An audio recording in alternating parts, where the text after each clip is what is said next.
Welcome to the Recover You podcast. I'm Kylene. And I'm Patrick. We are a couple in recovery from sex addiction and betrayal trauma. Together, we share our story to encourage you on your journey. It's here that we talk about sex addiction, betrayal trauma, mental, emotional, and physical health, faith, and anything and everything needed to recover you to your most authentic self that God created you to be. Welcome everyone to this episode of Recover You. This week it is a Kylene solo episode. Patrick was very generous last week. I had a lot going on with rehearsals and performances, and so he said, hey, why don't I record a solo episode? And I thought he did a great job. If you agree, please leave comments and reviews on the podcast. It doesn't just help give us feedback, but it also does help other people like you find the podcast. So they see some reviews, it pops up into their, you might like this part of their podcast app and podcasts you might like, and they'll see our name and click on an episode and get some healing information. So please pause and leave a review if this podcast has supported you in any way. So I'm happy to be here today. I'm going to do an episode around boundaries versus control. And this is sort of a complicated topic. So, this might be something that I can't necessarily cover everything in this episode. I'm going to mention later on how it is very nuanced, and I encourage you to work with a practitioner on some of the specifics here.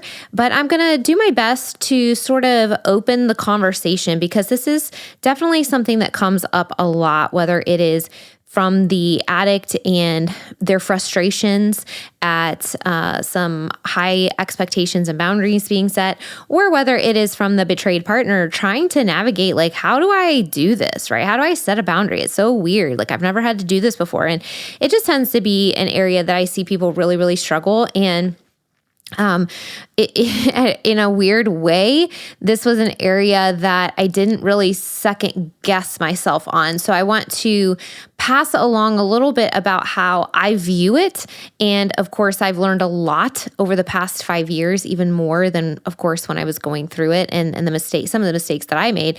And so hopefully I can offer a little bit more clarity and at least open the conversation for you and your partner to maybe think through some of these things. So I'm going to start with something that may sound really blunt. I hope you keep listening after I say this. I hope you understand what I mean, but I'm just going to start with just being totally direct here, and I hope that's okay.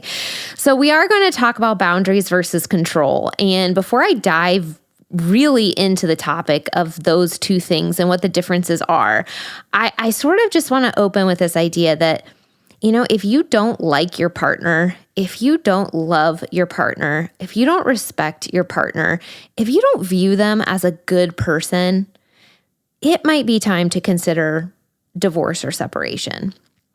Now, normally I don't tell people what to do. I kind of let you think through things, and, we think through a lot of complex topics, and we work through, your beliefs and all these kinds of things. But really, if you don't like each other, what are you doing? You know what I mean? So I kind of want to start with that. And I mention this because the idea of control is very not loving. Control is a reflection of our own insecurities. It's a power trip. Controlling somebody else is really this idea of, I need to be in charge of everything that you are doing, and I'm micromanaging your life, right? It's a need to feel powerful and in charge. Now, that's understandable after betrayal, that would be a knee-jerk response, right? But that's not the place that we want to live in. It's very unhealthy for both partners. It is a reflection of things that we need to heal within ourselves. So if you listen to this whole podcast and you begin to recognize that maybe you are engaging in some controlling behaviors, or maybe you really don't like your partner, or maybe you just want to control them because you're really afraid of the unknown, which is really, really common, then this is an opportunity to engage in some deeper work, okay? Now, on the flip side, and this is very important, and this is why I want to talk about this concept, I actually see more so than controlling partners. I see a lot of partners who are so afraid of coming off as controlling that they struggle to set basic boundaries. They struggle to use their voice, and they essentially let their partners walk all over them. Okay, so that's who I hear more from as the coach who works with betrayed partners.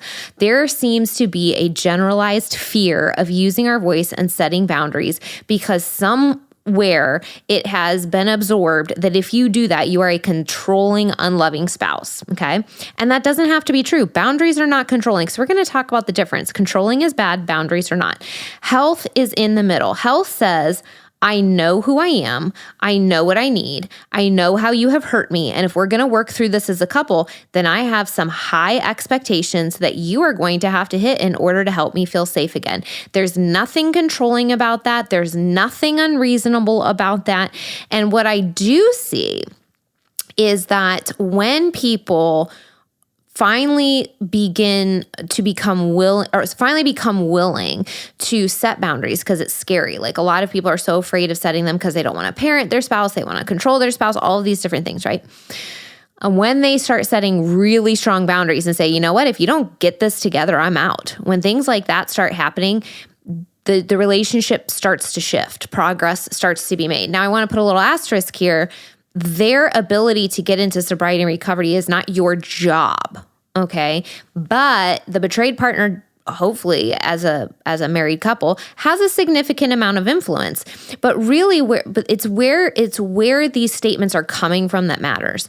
And where it needs to come from is not a place of controlling the other person or their recovery. It needs to come from a place of truth and authenticity within yourself that says, this is where I'm going in life. I am heading towards health. Are you going to join me? Okay, so that's kind of what I wanted to start with, is just this idea that boundaries and stating your truth and being authentic to what you need, you don't have to sit here and suffer and say, I'm just going to let them keep relapsing and I just have to deal with it because I'm not allowed to control my partner and I'm not really allowed to say anything. There's this like messaging, I think, sometimes in the recovery world where it's like, you can't control your partner's recovery. Well, you can't. You can't actually control any other human being. They're going to do whatever the heck they want to do. That doesn't mean that you can't tell them very clearly, if you choose to do that, then I'm going to do this other thing. And if you choose to do that, I interpret it as disrespect, as infidelity, and as the end of our relationship. Okay, so I just want to make all of that super clear. Okay?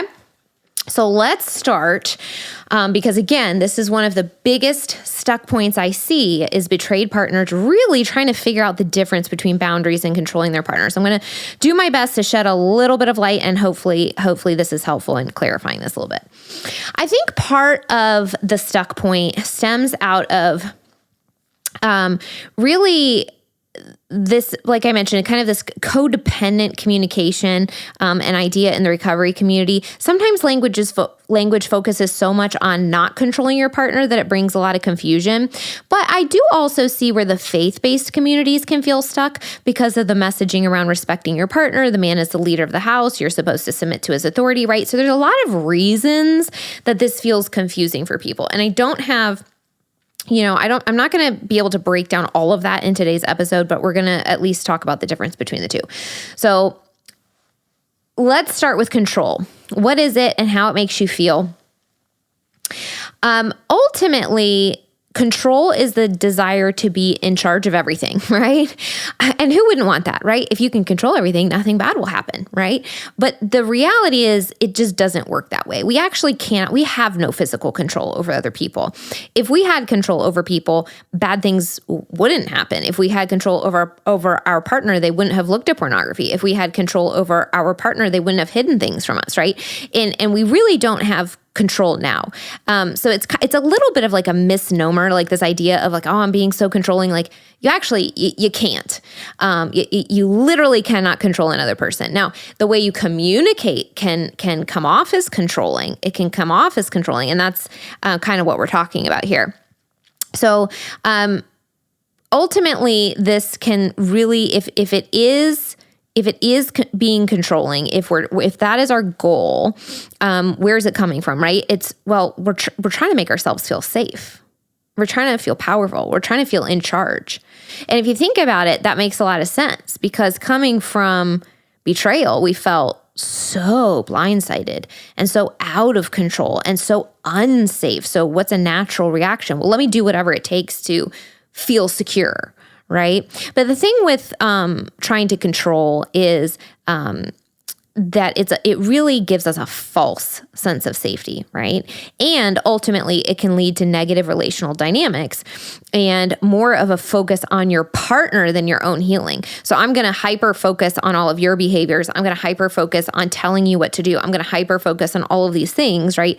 And then it's less about your trauma and your healing and more about I'm putting all of my mental energy, which is limited at this point because of the trauma I'm going through, and I'm putting all of it into you. Now, I will pause here and say sometimes this happens because the addict is not doing the work. Okay, so just take a temperature check of the relationship. Are they engaging? Are they doing the work?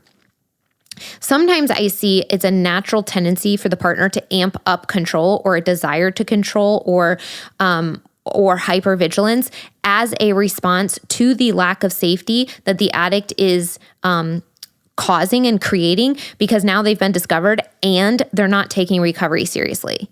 That just amps up the lack of safety, the lack of security, the fear, the trauma. And so a betrayed partner's natural response is going to be like, what in my world can I control? Can I control my partner? Can I force them to do things? Can I look at their email? Can I look at, like, that's a normal trauma response. Now, I'm not saying that's healthy, but it's a normal trauma response. So sometimes this can amp up when one person is really not taking on the healing journey seriously. And that's why Patrick and I talk so much. You got to approach this like it is the death of the relationship. You've got to approach it like it is cancer, that if you don't do everything in your power to address this poison, this toxin, it will destroy you. And if you take it that seriously and you have two people that are 100% engaged in the recovery process, you're going to be able to move through this, no problem. I mean, it's going to be hard, but you're going to be able to move through it. But what I see a lot is that one partner or the other partner really isn't as engaged. And then we start to have problems. And if it is the addict partner that's not engaged, then the trauma response in the betrayed partner just amplifies, right? And a coping mechanism for that can sometimes be hypervigilance and an attempt to control. They're throwing things against the wall. Like, I need you to do this. I need you to do this. I need you to do this. I'm going to look at everything. I'm going to control this. I'm going to manage this, right? But it doesn't work. Believe what people tell you by their actions. If somebody is not interested in healing, they're going to communicate it with their lack of interest in healing activities. Now, we've also talked on the podcast of, I believe absolutely that because they're an addict brain, in the first month to 3 months while you're gathering information, it's absolutely reasonable for the betrayed partner to go, here are the healing resources. Here's what I expect you to connect with. Go do it. Right? Like, I expect you to go to a therapist once a week. I expect you to go to group once a week. Here are some connections. Call these people. Here are all the resources. Here's a book. Here's a podcast, right? Here's the stack of information to help you heal, right? But once you've done that, that's not controlling, by the way. That's helping somebody that needs it. Once you've done that, it is totally okay to just see what they do with it, because that's going to be information from you. And if they're not taking it seriously and you have communicated clearly that the future of your relationship depends on their effort here, then their response gives you the information you need to know. And all I can say there is believe the information that they give you. Believe the information that they give you. Once someone has been handed tools and resources, if they choose not to use them, they're communicating loud and clear. Okay, so when we're talking about actual control, right, we're trying to reestablish a sense of safety is ultimately what we're getting at. If we are pushing really, really hard in this area as a betrayed partner, the addict partner might push back and you might end up in a lot of stuck patterns of hypervigilance and obsession. And again, that's where I sort of want you to check, hey, am I becoming more hypervigilant, obsessive, and wanting to control things because they're actually not doing the healing work? And that is going to be a piece of, do I need to work through acceptance of the reality that maybe they're not interested in recovery? Is that what is happening? Have I communicated my expectations clearly? Do they have the resources they need? Just kind of checking in, like, what's the status there, right? What's the status? So let me give you some examples of control. So Patrick and I have shared this story several times, so I think it's a fairly good example, and you might already recognize it. Right after his addiction was exposed, one of the mutually agreed upon boundaries we set was that he did not drink alcohol. Now, he's never had a problem with alcohol, but as we were getting our feet underneath us, we wanted to set the guardrails high. We wanted to avoid any potential co-addictions or triggers. Now, I had no idea if drinking the first year would lower his inhibitions and maybe make a trigger turn into a relapse. That was my fear, right? It's like, I didn't know that you had this massive secret addiction. I didn't know that you spent money. I didn't know any of this stuff. What if alcohol lowers your inhibition and then you go and, I had no idea.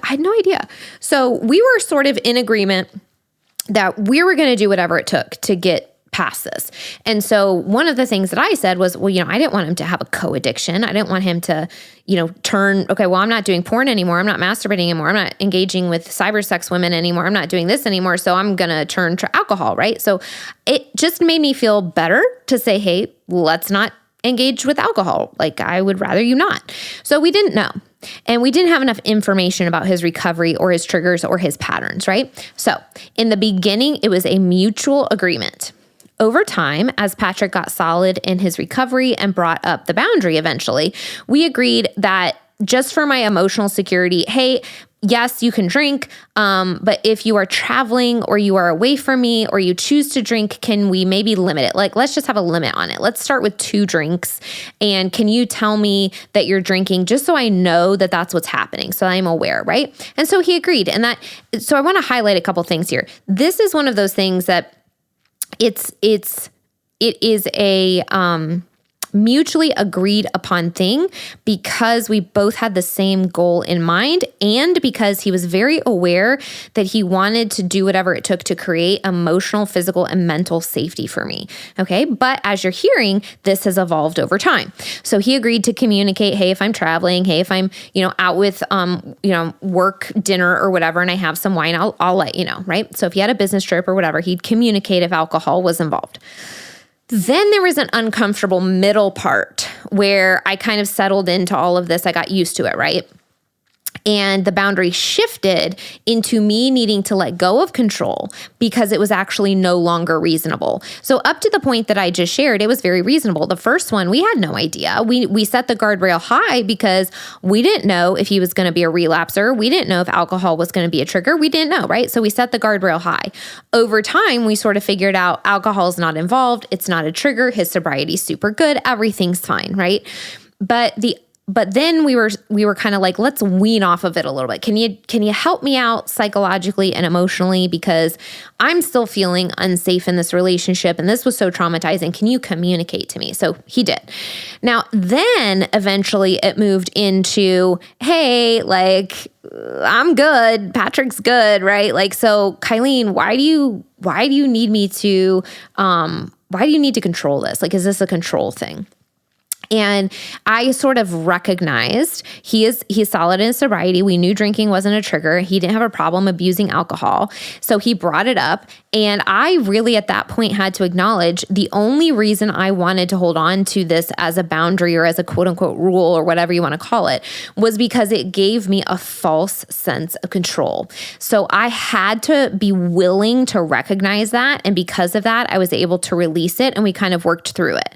So now, of course, we still communicate. And most of the time I know if he has a beverage or two, but there are no quote unquote rules around it per se. He lives his life in recovery and we communicate openly as a couple. So the expectation is mostly around transparency, right? There's no secrets. That's sort of the lifelong boundary or expectation moving forward. So hopefully you can see even something that starts out as completely reasonable over time, it could have very much turned into a control issue if we did not communicate and work through it and sort of self-analyze and continue pushing ourselves to the next level of healing.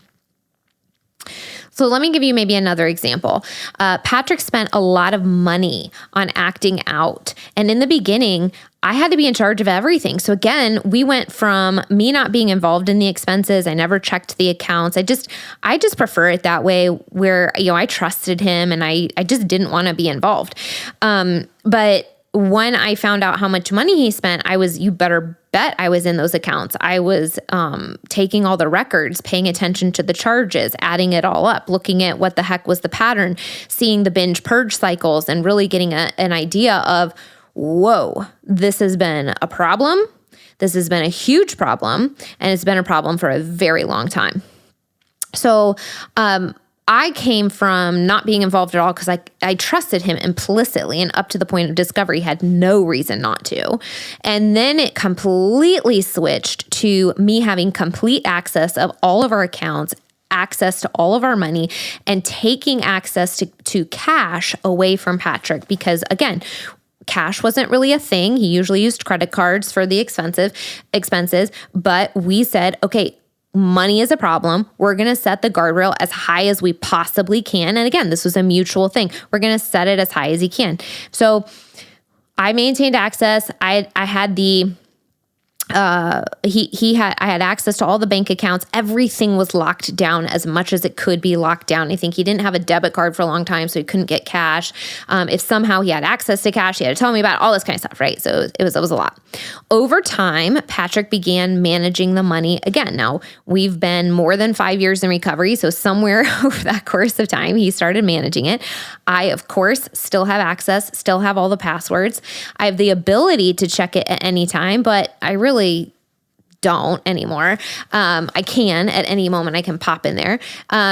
If he gets cash, he still puts it on the island or somewhere I can see it and tells me why it's there. So right now, again, the expectation is transparency, but there really are no restrictions in terms of him handling money anymore other than transparency being expected. However, had I said, nope, this is a forever life thing, it makes me feel more secure, you're never allowed to have cash, you can't use a credit card without me asking, right? That would have crossed way over into controlling and hypervigilance and me trying to gain a sense of safety by controlling the money. Way past a point where it was reasonable. In the beginning, the boundary was totally reasonable. He used money. I didn't know about it. We had to shut things down. We had to change some things around. We had to make sure that he got into sobriety. I had to support him and push him through that, make sure that he was guided, set him up for success, right? But then once we started learning, okay, well, he's not relapsing. He's in sobriety. He's getting into recovery. The money is like, everything is super transparent now. I have access to everything. And he's no longer in that world. And, all of this stuff is working out. And then he's been in recovery for so many years, et cetera, et cetera, et cetera. So now he basically is in charge of all the finances again. And so had I maintained that as a boundary, I would have had to hold on to something that I don't enjoy that. Like, I don't want to be in control of finances. Like, it's not my gifting. It's not my, I'm not interested in it. And it was very stressful for me. So I'm happy to pass that off to him. He doesn't mind it. He's happy doing it, whatever. One, I would have had to kind of hold on to something I didn't want to hold on to. And two, I would have been doing that from a sense of I have to control you and you're not allowed to be a free human being. Now, when you have somebody that has betrayed you, they're always free and you can't actually control them in a sense of, that both of the things I gave examples, alcohol and money, Patrick had to voluntarily agree to, right? And so they were really mostly guardrails that we mutually agreed to say, we're setting the guardrails high, we're getting into sobriety, we will reassess as time goes on. But it is important that we reassess, because had I tried to hold on to something way past the time that it was appropriate, that would have been me trying to control him and not saying, hey, you're actually in recovery. You get to live a life of freedom. That would be very hypocritical of me to say, I believe in freedom, but you don't actually get to live a life of freedom, right? So he gets to live a life of freedom. Now, to the addict, I would say, set the guardrails high and don't be pushing them down before you've established sobriety, right? Because one, you're going to be giving yourself undue risk if you don't know, and if you haven't established sobriety and you don't understand your triggers, why would you risk it, right? And the second is create that safety above and beyond for your partner first, so that as you begin to bring down the guardrails, they continue to feel safe because you've proven stability, right? It's a lack of stability vulnerability, it's the lying, it's the hiding, it is the rug being pulled out from underneath our feet that is so destabilizing and traumatizing. So you have to create the sobriety, you have to create and build trust and stability before some of these guardrails come down. Now, if recovery, let's say someone's been in recovery for like 5 years and then somebody's like latching on to one boundary and won't release it. Okay. Again, that's the inner healing that a betrayed partner may need to do. But I would also say, again, kind of flipping back over to the addict side, don't be asking your partners to get rid of things that help them feel safe if you are not creating a life of honesty, integrity, sobriety, and deep, deep, deep recovery. And you've done that consistently for a long period of time. Okay. All right. So now those are two examples, like I said, where because of what was initially discovered, the guardrails were set very high. Patrick wanted to recover and he also wasn't sure what he might be triggered to do as he navigated sobriety for the first time. So he voluntarily agreed to go the hardest route. Life was pretty basic for a long time. He got a new email address. He got a new phone number. He didn't have access to cash. He answered all my questions, right? Life was not fun. And I can't emphasize that enough. Like the beginning of this for the addict, like if you think that you're going to finally step into the truth and tell your partner that you've wounded them beyond being, beyond recognizability, their life is, they don't know up from down. And then the next day you want to be like, oh, life can be normal because now I'm living in integrity. That's not how it works. Okay. Life's going to be hard.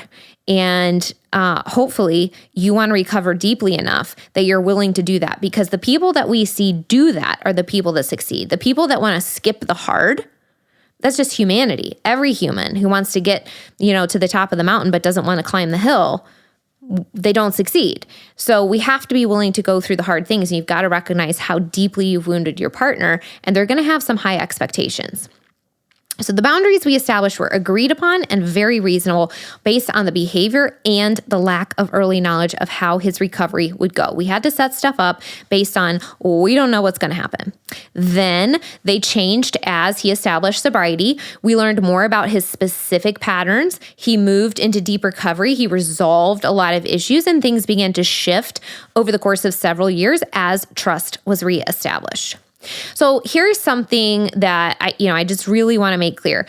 Expectations for high guardrails, especially the first 3 to 6 months, are not unreasonable. One thing I often hear is that husbands will feel like their wife is parenting them or controlling them. Well, a little bit, okay? But it's really important that the addict participate in that process, because the addict is in addict brain. You kind of need a parent to step in and go, hey, buddy, this is going to be hard, and this is what's required of you because you're behaving badly. For a short period of time, parenting is exactly what your spouse has to do because you acted like a child. And until you act like an adult long enough that she can trust you, long enough that you can say, I've got this, some of those expectations and boundaries will probably stay in place. So I think that requires humility. An addiction involves so much of the ego, and we've got to destroy the ego. Humility means this has destroyed my life. This has destroyed my partner. I'm willing to do whatever it takes. I will give up whatever I need to give up to help you feel safe and to make sure that I never do this again. And again, betrayed partners, if you don't have a partner that is willing to face it that way, that's information. It's information. Believe what your partner tells you with their behaviors.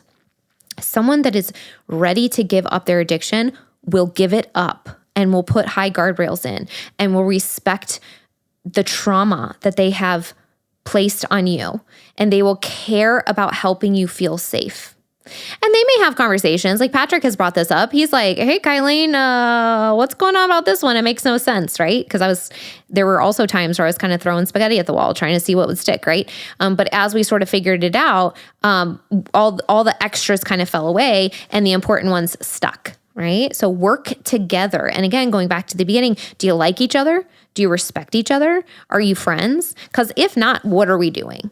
What are we doing here? It takes a tremendous amount of care and love and communication to successfully reconcile from both sides. And one of the best things that an addict can do is provide deep wells of empathy for the pain that they have caused their betrayed partner through this and say, I'm going to do whatever it takes to help you feel safe. And you know what? My life's going to be uncomfortable for a while because of that. Because to help you feel safe, my life has got to change. And that's uncomfortable. But that is what it ultimately takes a lot of the time. So the partner who has betrayed really needs to be consistent in building safety for these guardrails to go down. Patrick and I speak often about the intensity we encourage you to hit this with, right? We talk about that all the time. So don't have this idea that you can be discovered with a 10+ year addiction and life goes on as normal. No, it stinks. Everything is different. All the patterns in your life change. You might sleep in a different room. You might not have access to the internet. You might only have access to your credit card. You might only go to and from work and therapy for a few months. Yep. That's what recovery looks like. Okay. So when you have something as powerful as an addiction controlling your brain, and you say that you want to break free from it, practicing new patterns is crucial. It's crucial. We can't just go back to our normal life. We have to try something new. We have to replace the patterns with different patterns. And I don't know about you, but my personality, I would rather rip the duct tape off than slowly rip it off my skin for the next 3 years, right? Like get in, do the work, be humble, get out. That's how my brain works. Let's do this. I would rather go through excruciating pain for a short period of time than draw it out forever. And humility is key. The addict has to remember you have harmed your partner psychologically in an incredibly deep way that you cannot see.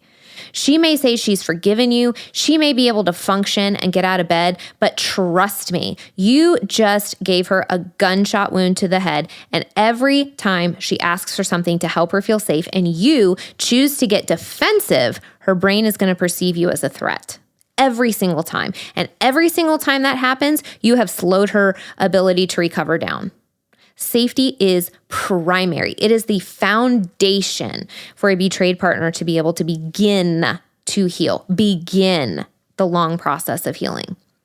Every once in a while, she may ask for something that you feel is completely unreasonable. If you're 3 to 6 months in, you should probably go with it. If you've gotten completely sober and you've built some trust, then you might have a conversation starting with curiosity. Like I said, Patrick would bring things up and he'd be like, hey, Kylene, can I talk to you about this? Like, why are you holding on to this? What does this mean to you? Where is this coming from? Like, is this a control thing? Like, are you really worried that I'm going to relapse, right? Like, come at it from curiosity, understanding how traumatized she is. And ask, what's going to make you feel safe? How can I give you what you need to feel safe? That's going to be a crucial question through this process. If safety has not been established, you are talking to a traumatized victim with low resilience capacity and asking them when they have a thread of sanity left to let go of something that helps them feel a little more stable. So if you have not established sobriety and you're upset about a boundary or a request or a question and you get defensive or you get angry or you're asking them to let something go or why can't we just live a normal life, you need to understand the reality of what is happening is that she has extremely low capacity and you've just taken something away that helps her feel safe. Probably so that you can have a little bit of an easier life. And I just need you to think about that if you're an addict listening. This state does not have to be permanent, but safety must be established first. It must be. It has to be. That's the only way the two of you can move forward. Additionally, let's say the betrayer, or alternatively, let's say the betrayer is doing all the things, respecting boundaries, doing well in sobriety, safety is established, everything's going great.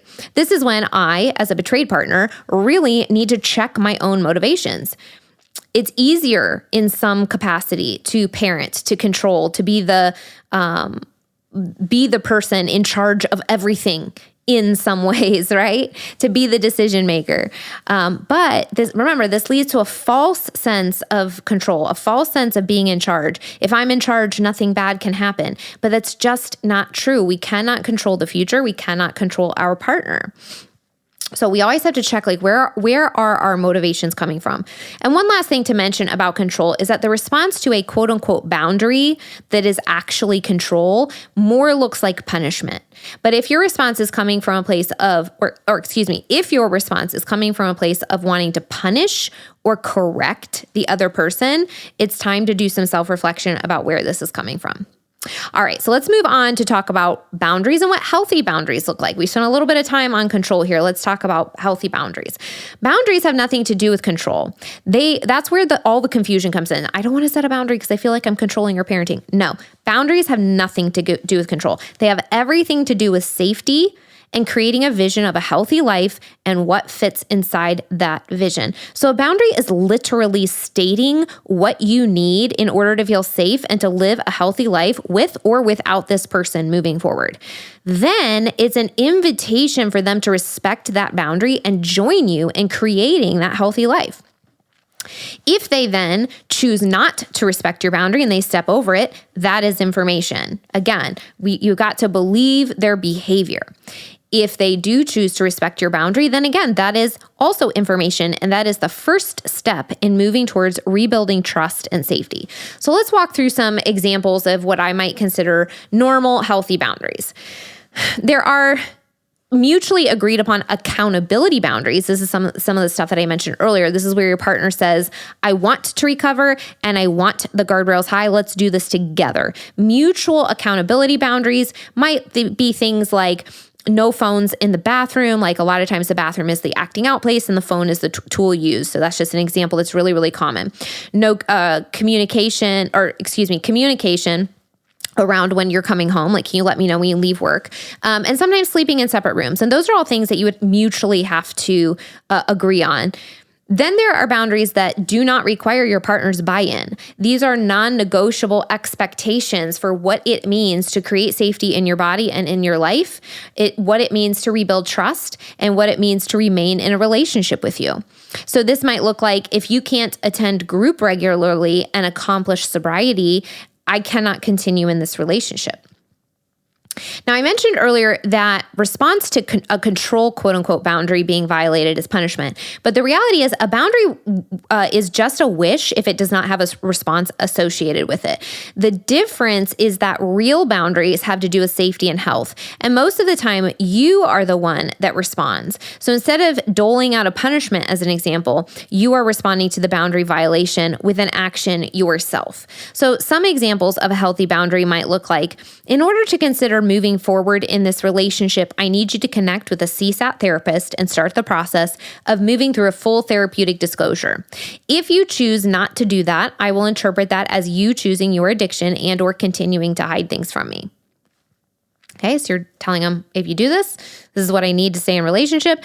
And if you don't do it, this is how I'm going to interpret that. Okay. Another example might look like, your behavior has caused me tremendous emotional distress and trauma. I cannot sleep in the same room with you right now. And if we move forward in this relationship, it will take time and a lot of trust building. I would like to begin by sleeping separately for now and have regular check-ins and updates about your sobriety. If you can't respect that, then I will pursue an out-of-home separation or divorce. Another example may look like, in order for me to consider staying in this relationship, I need to see you connect with a group, achieve sobriety, and maintain it for 3 months. I will continue to reassess the status of the relationship as you continue on your healing journey. If you relapse or cannot maintain sobriety, then I will pursue separation. Right? So now your responses have to be based on truth for you. So what I just said may not resonate with you, but you have to make them resonate for your particular situation and beliefs and boundaries. Another one that doesn't have to do with acting out might look like this. Every time I bring up a concern or a trigger based on your infidelity, you get defensive or angry and turn it around on me. I am no longer willing to participate in that conversational pattern.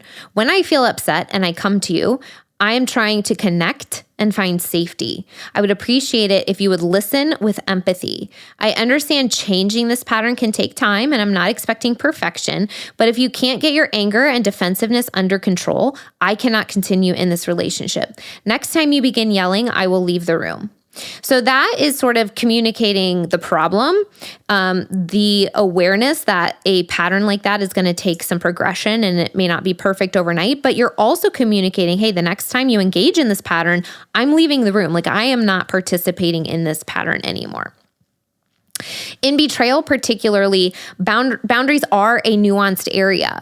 So one of the things that I'm saying here is, usually boundaries are, I respond if you step over the boundary. But sometimes there are mutually agreed upon accountability boundaries. Like if you take your phone in the bathroom, we've mutually agreed that you set it aside for 3 days or, something of that nature, right? It's a mutually agreed upon thing.